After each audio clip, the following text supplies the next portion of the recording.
Caesar's Messiah was a book published by a dot-com businessman named Joseph Atwill in 2005.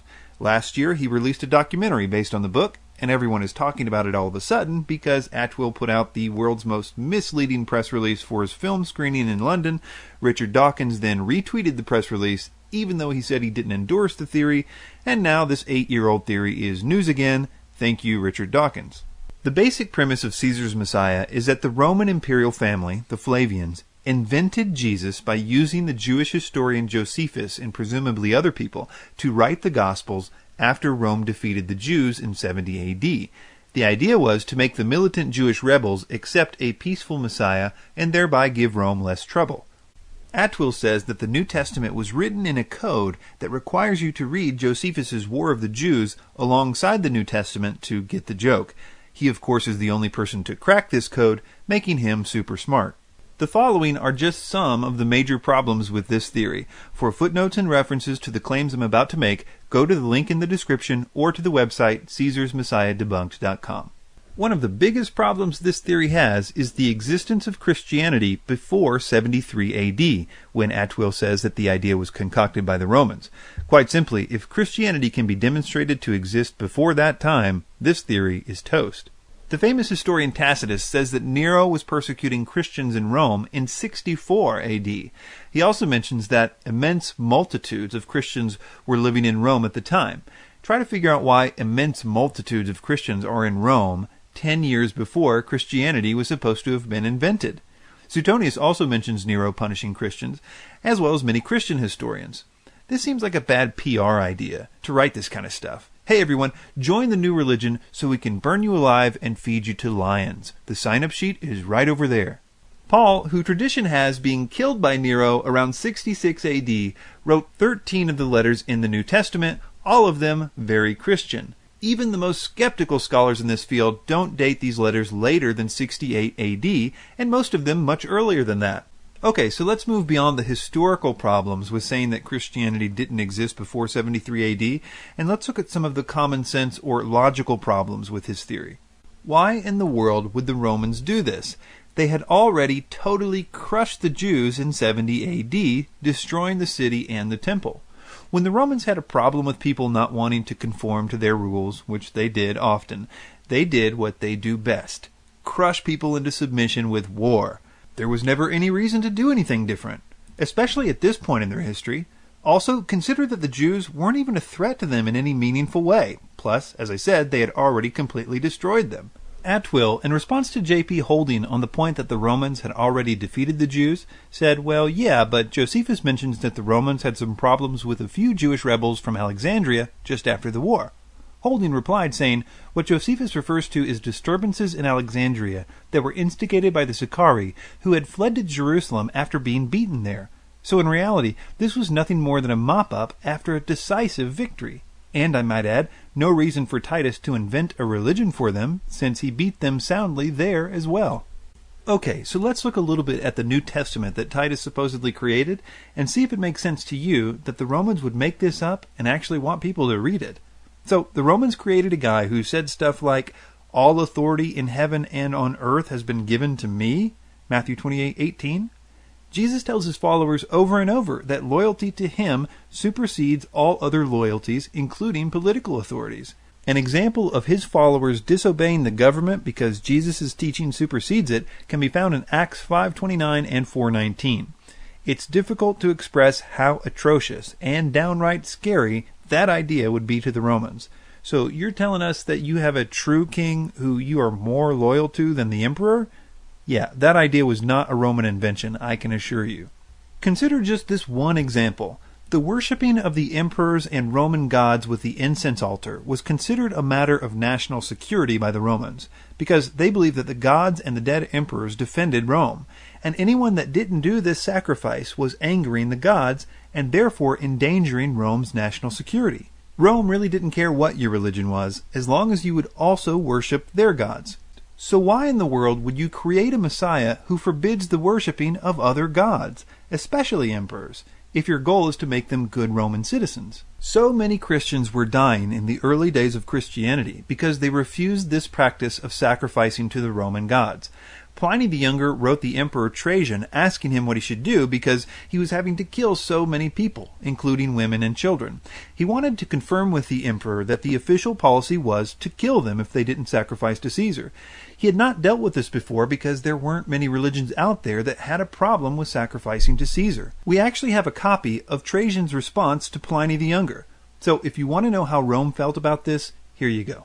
Quote, "If they are denounced and proved guilty, they are to be punished, with this reservation, that whoever denies that he is a Christian and really proves it, that is, by worshipping our gods, even though he was under suspicion in the past, shall obtain pardon." Think about that logically.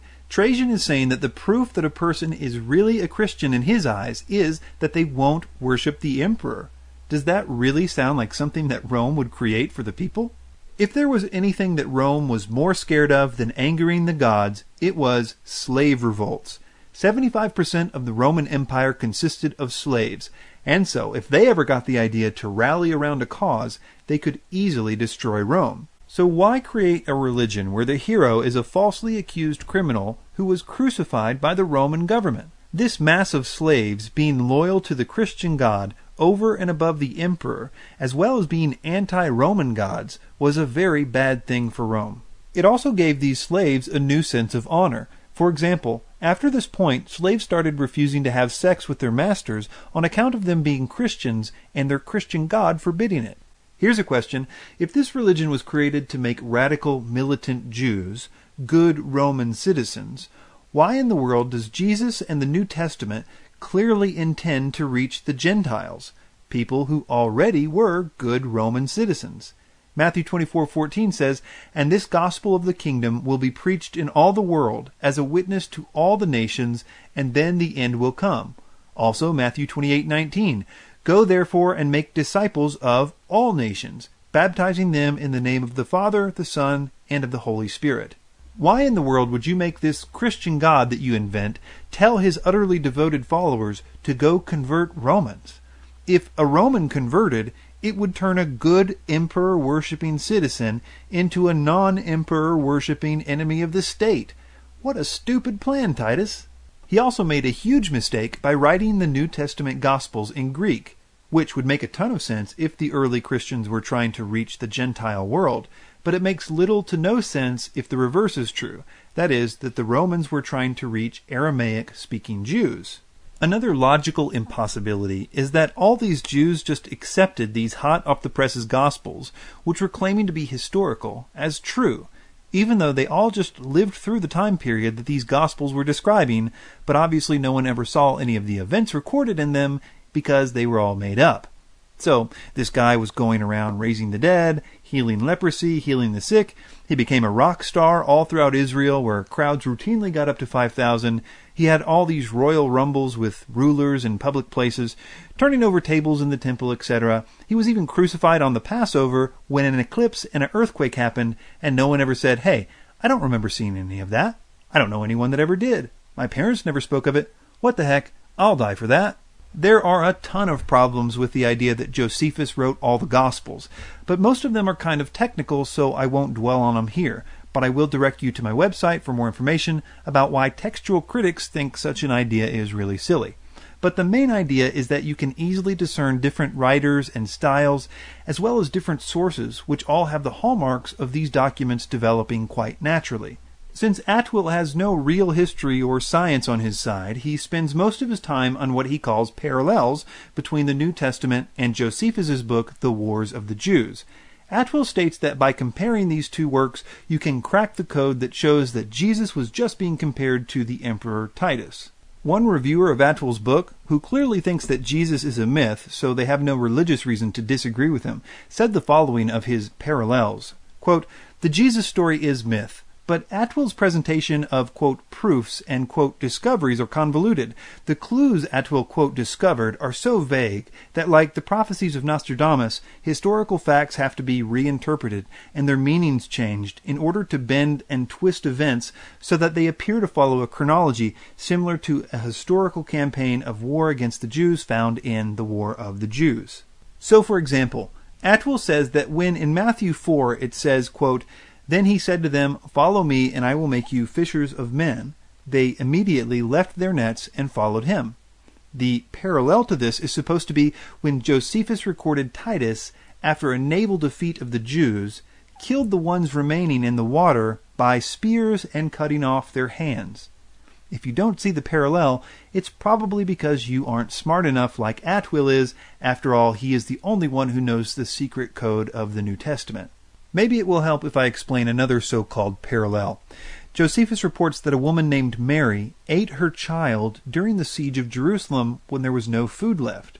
Atwill says that this gruesome act of starvation was supposed to represent Jesus saying that the bread at the Last Supper represented his body, which would be broken for them.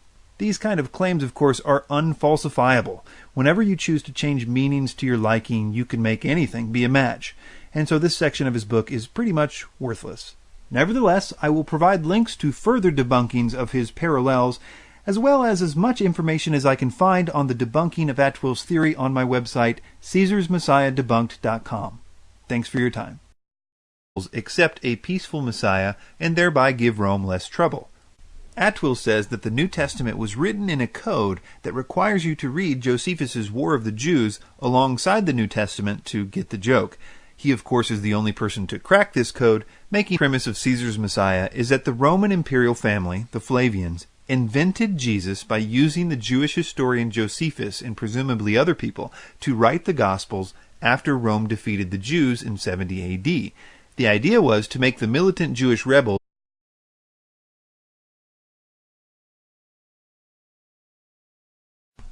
Caesar's Messiah was a book published by a .com businessman named Joseph Atwill in 2005. Last year, he released a documentary based on the book, and everyone is talking about him super smart. The following are just some of the major problems with this theory. For footnotes and references to the claims I'm about to make, go to the link in the description or to the website CaesarsMessiahDebunked.com. One of the biggest problems this theory has is the existence of Christians about it all of a sudden because Atwill put out the world's most misleading press release for his film screening in London.